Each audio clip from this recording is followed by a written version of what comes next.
En la búsqueda de Dios, capítulo 2. No hay pan en la casa del pan. Migajas en la alfombra y los estantes vacíos. La prioridad de la presencia de Dios se ha perdido en la iglesia moderna. Nuestras iglesias son como panaderías abiertas al público, pero no tienen pan para ofrecer. Y aún más, no estamos interesados en vender pan, solo se oye algarabía alrededor de los hornos fríos y de los estantes vacíos. De hecho, nos preguntamos, ¿será aquí o no? Y si es aquí, ¿qué es lo que Dios está haciendo? ¿Hacia dónde va el Señor?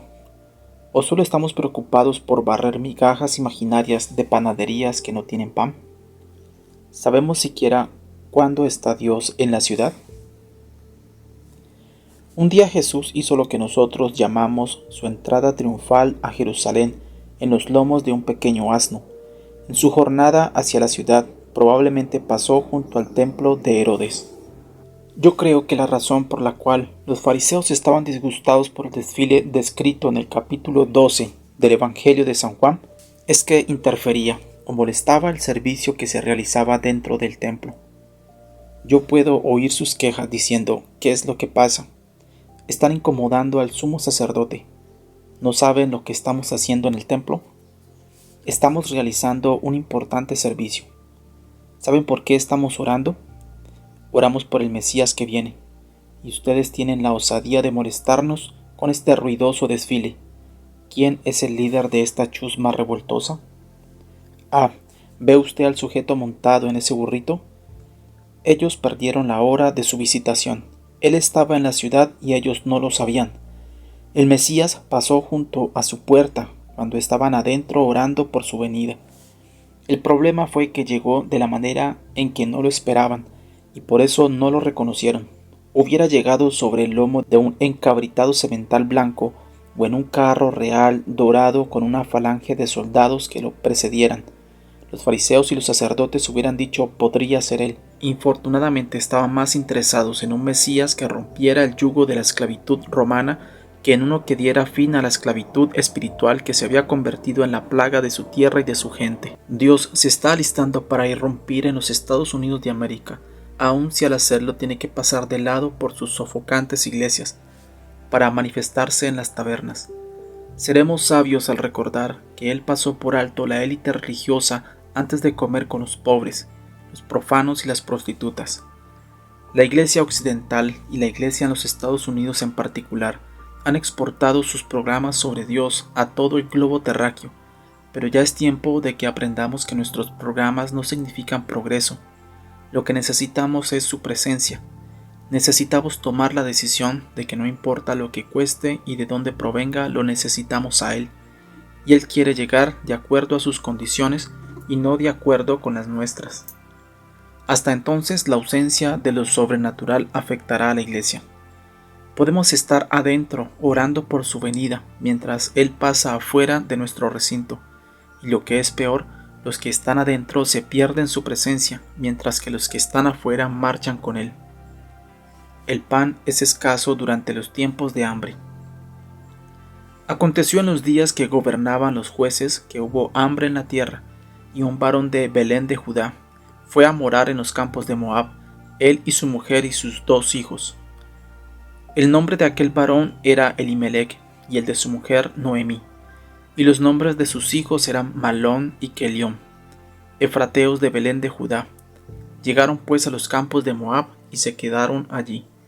Y murió Elimelec, marido de Noemí, y quedó ella con sus 2 hijos, los cuales tomaron para sí mujeres moabitas. El nombre de una era Orfa, y el nombre de la otra era Ruth, y habitaron allí unos 10 años.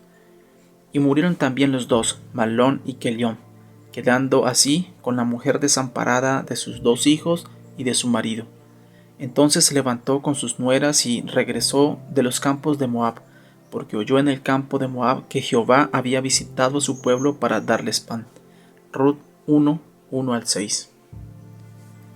La gente deja la casa del pan por algo. Noemí, su esposo y sus 2 hijos dejaron su hogar y se mudaron a Moab, porque había hambre en Belén, Considere el significado literal del nombre hebreo de su pueblo natal. Belén significa casa del pan. La razón por la cual dejaron la casa del pan es que no había pan en la casa. Esa es también la sencilla razón por la cual la gente deja las iglesias, porque no hay pan. El pan era un elemento que hacía parte de las prácticas religiosas en el templo. Era prueba de la presencia de Dios. Se le llamaba el pan de la proposición, el pan de su presencia. El pan ha sido siempre históricamente el elemento indicador de la presencia divina. Leemos en el Antiguo Testamento que el pan de la proposición estaba en el lugar santísimo. Es llamado el pan de la presencia. Números 4:7. En términos hebraicos se le interpreta también como el pan de la elevación o el pan de su rostro. Este era pues un símbolo de Dios mismo. Noemí y su familia tenían algo en común con las personas que salen o evitan totalmente nuestras iglesias en el día de hoy. Dejan ese lugar y van a algún otro sitio para encontrar pan. Yo puedo decirle por qué las personas buscan los bares, los clubes y los centros esotéricos por millones. Procuran pasar el tiempo, tratan de sobrevivir porque la iglesia les ha fallado. Ellos miraron, o sus padres y amigos miraron y dieron su informe. La alacena espiritual estaba vacía. No había presencia de alimento en la despensa. Solamente estantes vacíos y oficinas llenas de recetas para hacer pan, pero el horno estaba frío y empolvado. Hemos proclamado y publicitado falsamente que hay pan en nuestra casa, pero cuando los hambrientos llegan, todo lo que pueden hacer es recoger de la alfombra algunas migajas que quedan de los avivamientos del pasado. Hablamos con elocuencia de dónde ha estado Dios y de lo que ha hecho en el pasado, pero podemos decir muy poco de lo que está haciendo entre nosotros en el día de hoy. Y la culpa no es de Dios, sino nuestra. Solo nos quedan rezagos de lo que fue, residuos de su gloria ya ida, e infortunadamente mantenemos un velo de secreto sobre ese hecho, de la misma manera que Moisés mantenía un velo sobre su rostro, después que el brillo de la gloria de Dios había desaparecido. Camuflamos nuestro vacío, tal como lo hacían los sacerdotes del tiempo de Jesús, con un velo detrás del cual no estaba el arca del pacto. Quizá Dios tenga que perforar el velo de nuestra carne para revelar nuestro vacío interior, que es el de la iglesia también. Es un problema de orgullo. Señalamos con orgullo el lugar y el tiempo donde el Señor ha estado, protegiendo la tradición del templo, mientras negamos la obvia y manifiesta gloria del Hijo de Dios.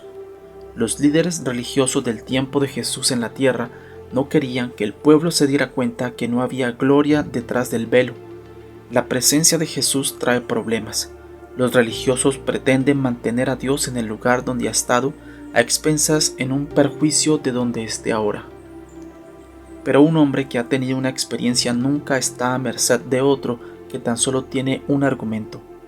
Una cosa sé, que habiendo yo sido ciego, ahora veo. Juan 9:25. Si podemos guiar a la gente a la presencia manifiesta de Dios, todas las falsas teologías se derrumbarán como castillos de naipes. Todavía nos preguntamos por qué la gente no baja la cabeza cuando entran en nuestras reuniones o lugares de adoración y clamamos como A.W. Tozer: ¿a dónde se ha ido el temor de Dios? La gente no siente la presencia de Dios en nuestras reuniones porque ella no es suficiente para que la registren nuestros manómetros. Esto a la vez crea otro problema. Cuando se le da a la gente un poquito de Dios mezclado con mucho de lo que no es de Dios, es como si se les vacunara contra Dios. Una vez que han sido inoculados con una migaja de la presencia del Señor, cuando decimos Dios realmente está aquí, ellos dicen no, yo he estado allí, he hecho lo que me dijeron que hiciera y no lo encontré. Realmente eso no funciona para mí. El problema es que algo de Dios sí estaba allí, pero no lo suficiente. No hubo una experiencia de encuentro con Él como en el camino a Damasco. No hubo un sentir innegable y abrumador de su manifiesta presencia. La gente ha venido vez tras vez a la casa del pan tan solo para encontrar que sencillamente hay demasiada presencia humana y muy poca presencia de Dios. El sentir de la presencia reverencial y manifiesta del Todopoderoso debe ser restaurado en nuestras vidas y en nuestros lugares de adoración. Hablamos mucho de la gloria de Dios cubriendo toda la tierra, pero ¿cómo es que esa gloria va a manifestarse en las calles de nuestras ciudades si ni siquiera puede fluir en los pasillos de nuestras iglesias? Ese fluir tiene que comenzar en algún lugar y no va a hacerlo allá afuera, debe comenzar en el templo, como escribió Ezequiel, y vi algunas que salían debajo del umbral de la casa del templo. Ezequiel 47:1. Si la gloria de Dios no puede fluir por los pasillos de la iglesia a causa de espíritus seducibles y de hombres manipuladores, entonces Dios tendrá que volverse a otro lugar, tal como lo hizo cuando Jesús pasó de largo junto a la casa del pan, el templo, en Jerusalén, montado en un asno.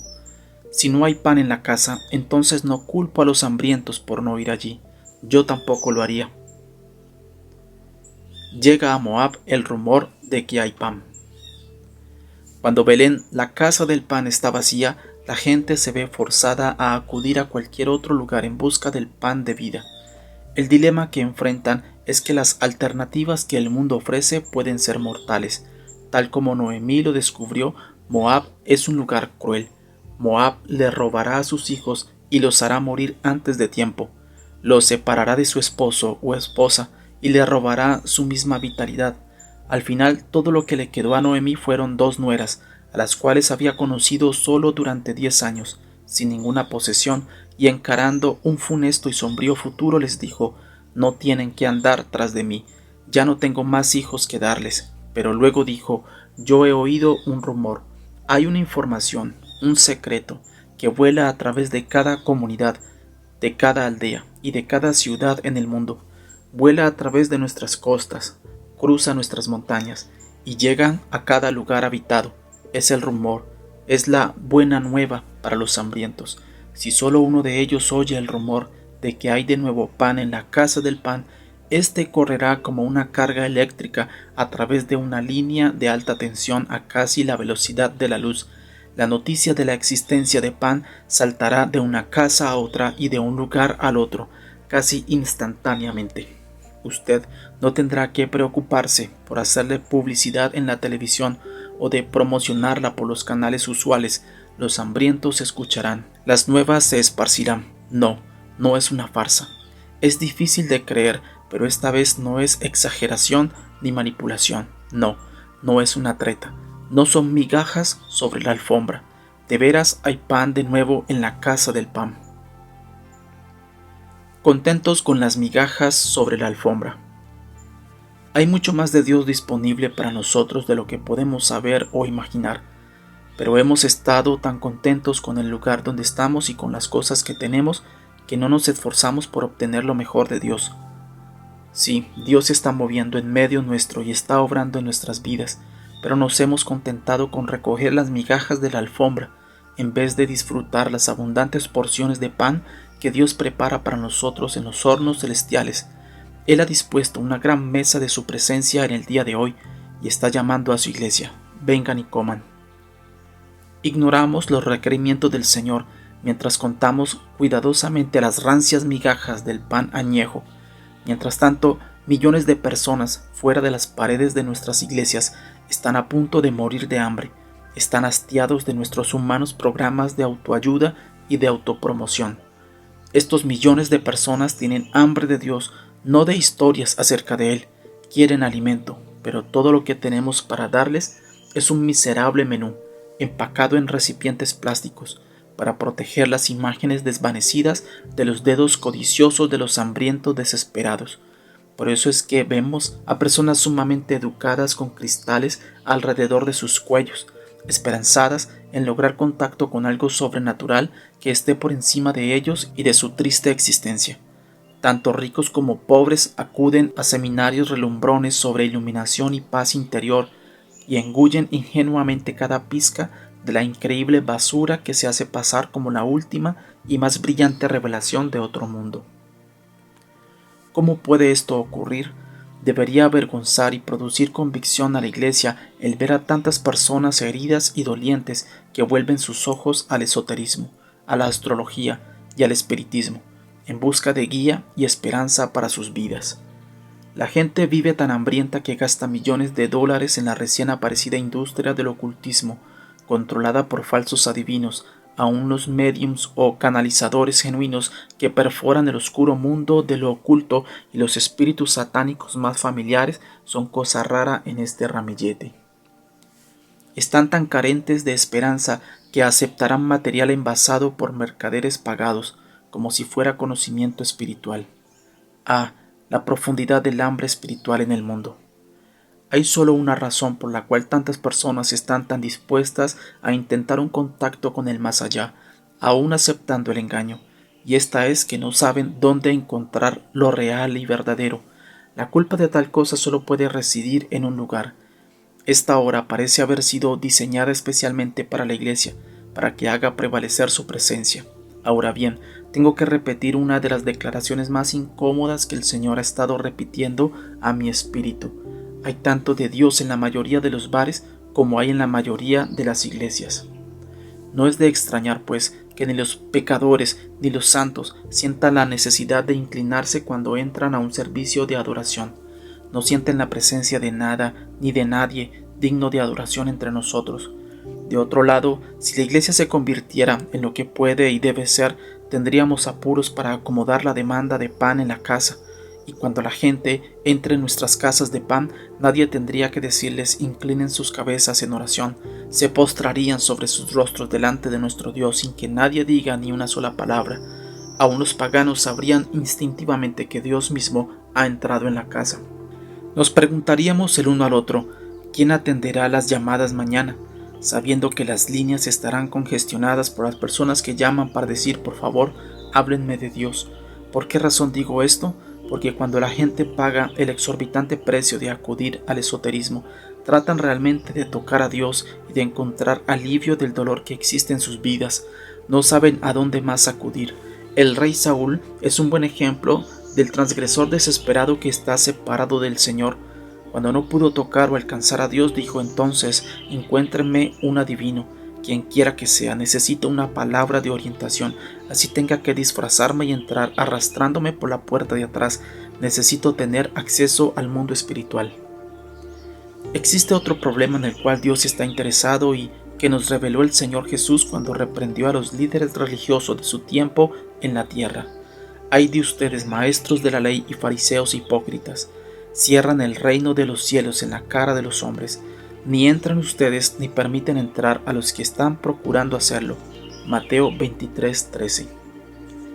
Ya es lo suficientemente malo cuando usted rehúsa entrar, pero el Señor se molesta mucho más cuando usted se para en la puerta y rehúsa permitir la entrada a los demás.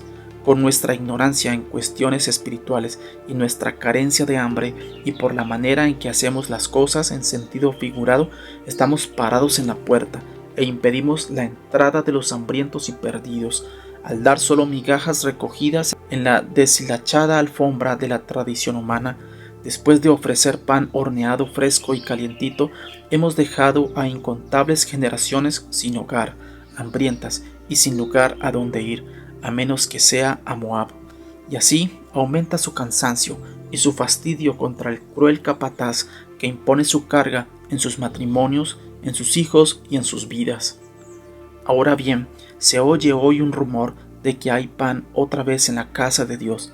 Esta generación, igual que Ruth, y aquí hay un cuadro de los que no son salvos y de los que no tienen iglesia, está a punto de acercarse tímidamente a Noemi, tipo o figura del hijo pródigo, para decirle, si has oído que de veras hay pan allá, entonces yo voy contigo.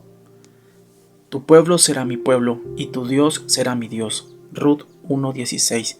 Sí, de veras hay pan. Así de maltrecha estaba la reputación de Belén, la casa del pan, que Orfa no quiso ir. ¿Cuántos como ella no van porque la historia que les han contado ha agotado sus energías? Sencillamente no pueden hacer el viaje. ¿Sabe qué integrará a la gente instantáneamente al tejido de la iglesia local? Saborear el pan de su presencia en ese lugar. Cuando Noemí oyó que había pan nuevamente en Belén, se levantó de su aflicción para regresar hasta allí. ¿Qué le ha ocurrido al pan? La señal todavía se ve. Todavía llevamos gente a nuestras iglesias y les mostramos los hornos donde se solía hornear el pan. Estos están aún en su lugar y todos los utensilios se encuentran allí todavía. pero todo lo que pueden recibir son migajas de la visitación de tiempos pasados y de la última ola de avivamiento de la cual hablaban nuestros predecesores. Ahora estamos reducidos a ser estudiantes superficiales de lo que esperamos experimentar algún día. Yo leo constantemente sobre avivamiento y Dios me impresionó recientemente con el siguiente pensamiento. Hijo, tú lees sobre el tema del avivamiento porque aún no has tenido la experiencia de escribir acerca del mismo. Estoy cansado de leer sobre la visitación del pasado. Yo quiero que Dios irrumpa en cualquier momento de mi vida, de tal manera que en el futuro mis hijos puedan decir, yo estuve allí. Yo sé que es cierto, Dios no tiene nietos. Cada generación debe experimentar su presencia. Jamás se planeó que la repetición tome el lugar de la visitación. Subproductos del pan en la casa.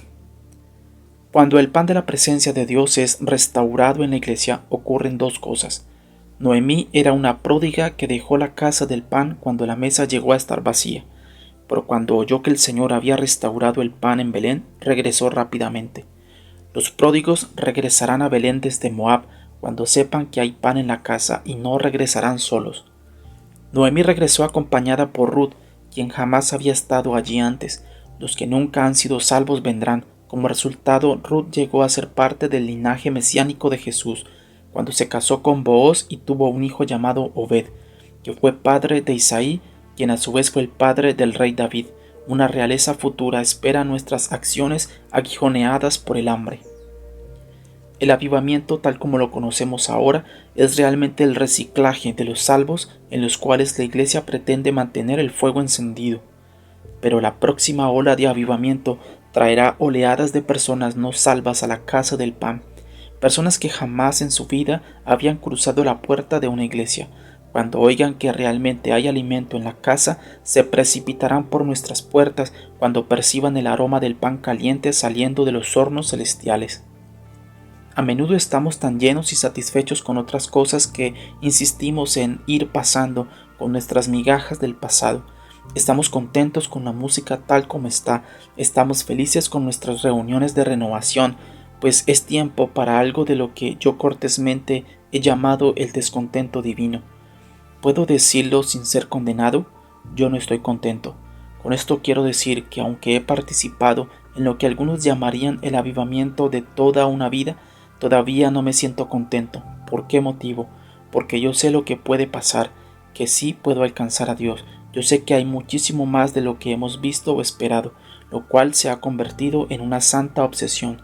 Yo deseo a Dios, yo quiero mucho más de Él. La clave parece ser menos de mí. La táctica de Satanás ha sido mantenernos tan llenos de comida sin valor que no tenemos hambre de Dios, y esto le ha dado maravillosos resultados durante los siglos. El enemigo nos ha acostumbrado a sobrevivir en una prosperidad terrena y a subsistir como mendigos espirituales, de tal manera que justamente una migaja de la presencia del Señor nos satisface. Pero hay muchos que ya no se contentan con migajas, desean al Señor y nada menos los podrá satisfacer, una porción completa de pan. Las falsificaciones ya no los satisfacen ni les interesa, ellos quieren tener el elemento real. Sin embargo, la mayoría de nosotros nos mantenemos tan atiborrados de comida chatarra para el alma y de diversiones para la carne que no sabemos lo que es estar realmente hambrientos. ¿Has visto alguna vez personas realmente hambrientas? Quiero decir gente hambrienta de veras. Si usted pudiera ir conmigo en un viaje de ministración a Etiopía o viajar a una tierra azotada por el hambre, podrá ver lo que ocurre cuando se distribuye sacos de arroz entre gente realmente hambrienta. Llegan de todas partes en cuestión de segundos. La mayoría de nosotros comemos antes de ir a los servicios en las iglesias. Por lo tanto, la vista de un pan en el altar de la iglesia no nos hace ningún efecto. Pero cuando el Señor me dijo una mañana que predicara sobre el tema del pan, me dijo también, hijo, si ellos tuvieran hambre física, actuarían diferente. Es interesante que un intercesor se sintió inclinado a hornear pan esa mañana, y el pastor se sintió guiado a ubicarlo en el altar. Nació ese día un hambre inducida por el cielo, por el pan de la presencia de Dios. Ese pan ha producido sanidad, restauración y hambre de un avivamiento mundial.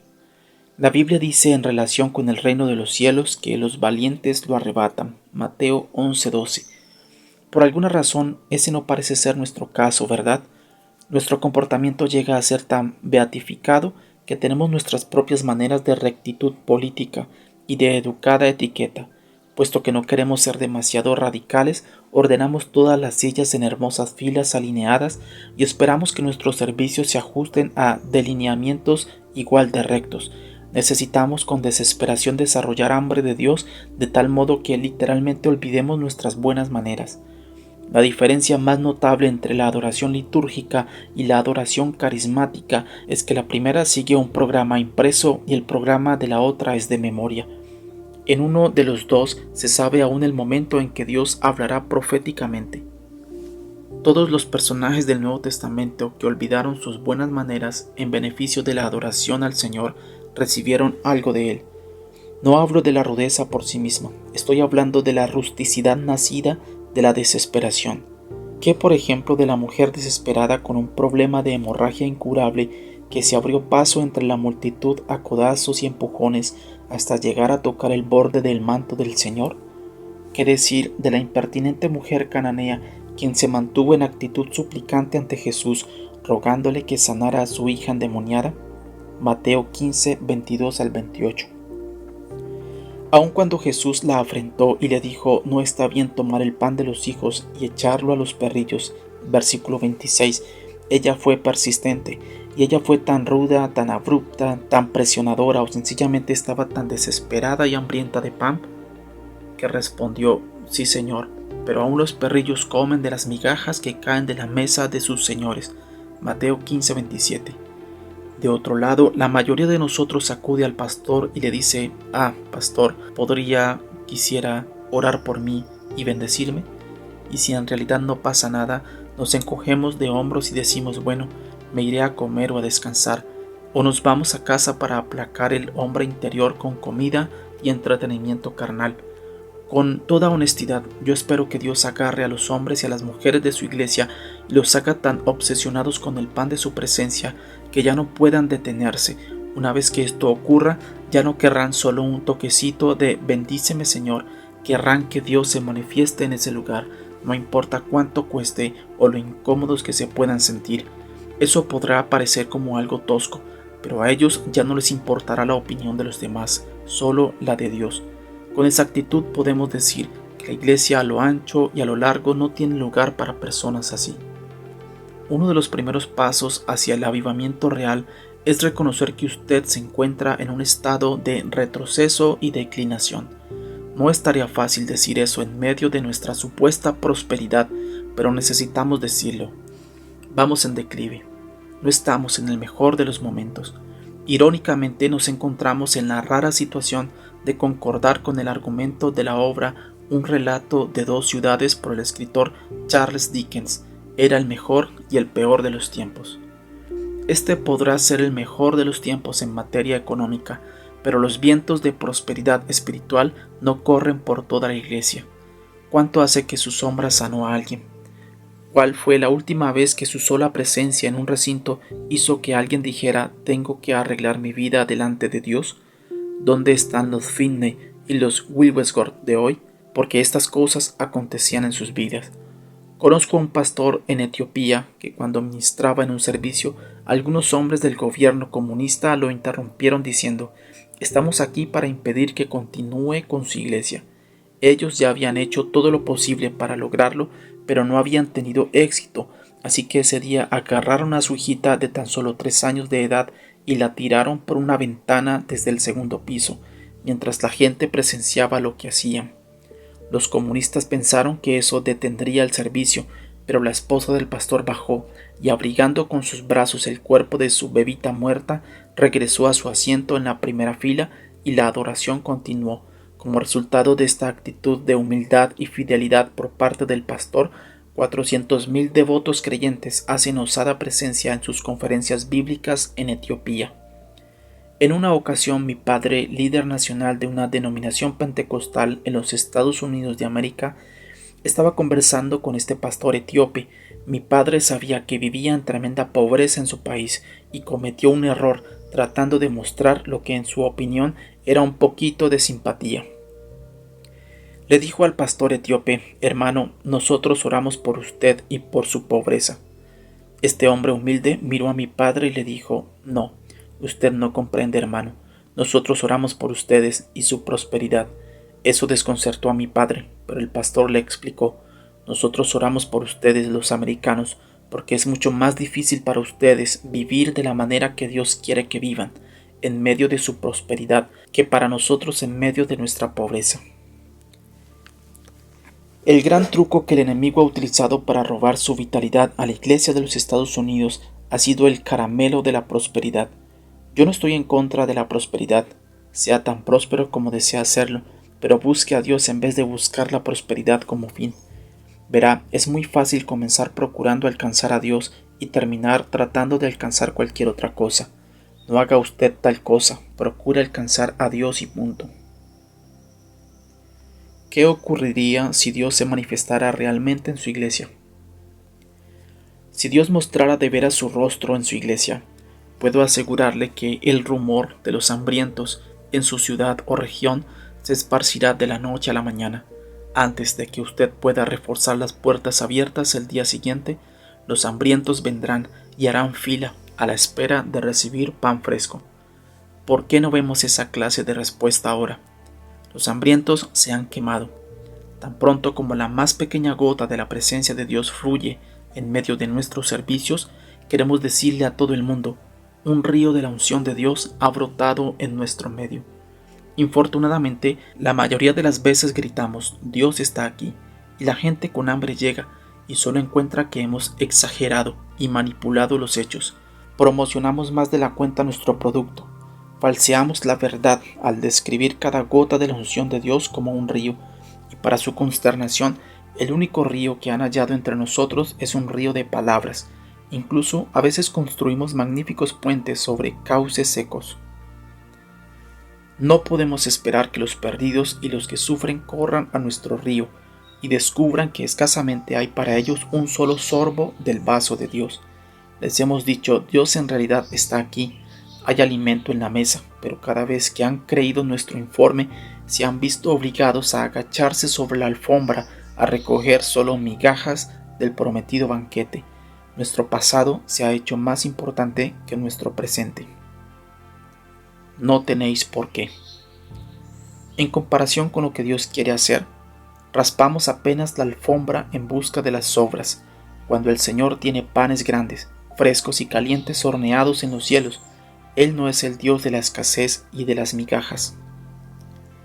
Él espera proveer interminables porciones de su presencia dispensadora de vida, pero nuestro problema fue descrito hace ya mucho tiempo por el apóstol Santiago. No tenéis porque no pedís. Santiago 4:2. El salmista David eleva su canto a través de los siglos y dice: su descendencia no mendigará pan. Salmo 37:25.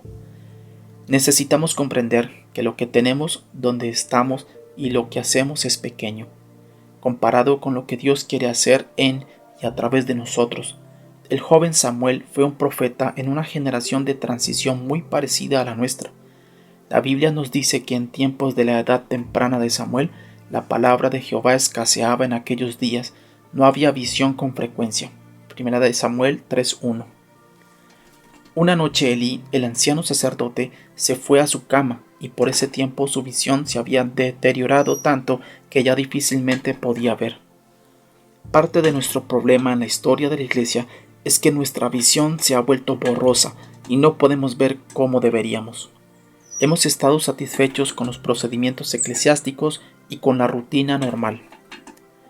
Continuamos con la misma película, encendemos las lámparas, vamos de un cuarto empolvado al otro, como si Dios todavía nos hablara, pero cuando Él nos habla de veras creemos que la gente está soñando. Cuando de veras aparece, los ojos empañados no pueden verlo. Cuando Él realmente se mueve, estamos renuentes a aceptarlo por temor a encontrarnos con algo que no nos es familiar en nuestra oscuridad. Hay frustración cuando Dios nos mueve la silla. Como se le dijo a Samuel en el pasado, les decimos a los jóvenes de hoy: vete de nuevo a dormir, sigue haciendo las cosas de la manera que te hemos enseñado, Samuel, todo está bien. siempre ha sido así. No, no siempre han sido así las cosas. Y yo no estoy satisfecho con que sean de esta manera. Yo quiero más. Yo no sé cómo lo verá usted, pero cada silla vacía que veo en los templos me habla a gritos. Yo podría estar ocupada por un antiguo ciudadano de Moab. ¿Puedes ubicar una persona en mi lugar? Yo no sé cómo se sentirá usted, pero eso alimenta mi frustración y mi descontento espiritual. Y antes que la lámpara de Dios fuese apagada, Jehová llamó a Samuel y él respondió, heme aquí. 1 Samuel 3, 3 y 4. La palabra de Dios estaba débil y a punto de apagarse, pero eso no preocupó a Elí. Él vivía en un estado permanente de semioscuridad. El joven Samuel pensó, yo escuché algo. Es tiempo de que admitamos que la lámpara de Dios está débil. Sí, todavía alumbra, pero las cosas no son como deberían ser. Miramos esta llamita vacilante que arroja su escasa luz aquí y allá y decimos, eso es avivamiento. Podrá hacerlo para el puñado que está cerca de ella y puede mirarla, pero ¿qué pasa con los que están a distancia? ¿Qué hay de los perdidos que nunca leen nuestras revistas, ni miran nuestros programas en la televisión, ni escuchan los últimos casetes? Necesitamos que la luz de la gloria de Dios brille lo suficiente como para ser vista a distancia. En otras palabras, es tiempo de que la gloria de Dios, su lámpara divina, arroje su luz fuera del barril de la iglesia para iluminar nuestras ciudades. Yo creo que Dios está a punto de enviar el Espíritu que abre caminos, Miqueas 2:13, para abrir los cielos y que todos puedan comer y alimentarse de la mesa del Señor. Pero antes de que los cielos se abran, las fuentes profundas deben abrirse. Es tiempo de que alguna iglesia en algún lugar olvide aquello de ser políticamente correcta y abra los cielos para que el maná caiga y comience a alimentar los hambrientos espirituales de la ciudad. Es tiempo de que con hambriento esfuerzo abramos un hueco en los cielos a través del cual pueda empezar a brillar la gloria de Dios sobre nuestra ciudad. Pero si no podemos hacer fluir jamás siquiera una gota en los pasillos de las iglesias, mucho menos podremos ver su gloria fluyendo en nuestras calles. Si no estamos realmente hambrientos, somos como los creyentes de la Odisea, llenos y satisfechos. Padre, te ruego que un espíritu de valentía espiritual tome nuestros corazones, que nos conviertas en guerreros de adoración. Te pido que no cesemos hasta haber traspasado los cielos, hasta que haya allí una hendidura y veamos los cielos abrirse. Nuestras ciudades y nuestra nación te necesitan, Señor. Nosotros te necesitamos. Estamos cansados de hurgar en la alfombra recogiendo migajas. Envíanos tu pan fresco celestial. Envíanos el maná de tu presencia. No importa lo que usted piense que necesita o qué cosas cree que le hacen falta. Lo que usted realmente necesita es a Dios y la forma de alcanzarlo es desearlo, estar hambriento de Él. Yo oro para que Él estimule en usted hambre espiritual, porque eso lo habilitará para recibir la promesa de la plenitud de la cual habló el Señor Jesús cuando dijo: Bienaventurados los que tienen hambre y sed de justicia, porque ellos serán saciados. Mateo 5:6. Si tenemos hambre de Él, entonces Él nos puede hacer santos. Él puede colocar todas las piezas de nuestra vida rota en su sitio correcto, pero el hambre nuestra es la clave. Así, cuando se encuentra escarbando en busca de sobras en la alfombra en la casa del pan, debería orar: Señor, suscita en mí un hambre ardiente por ti.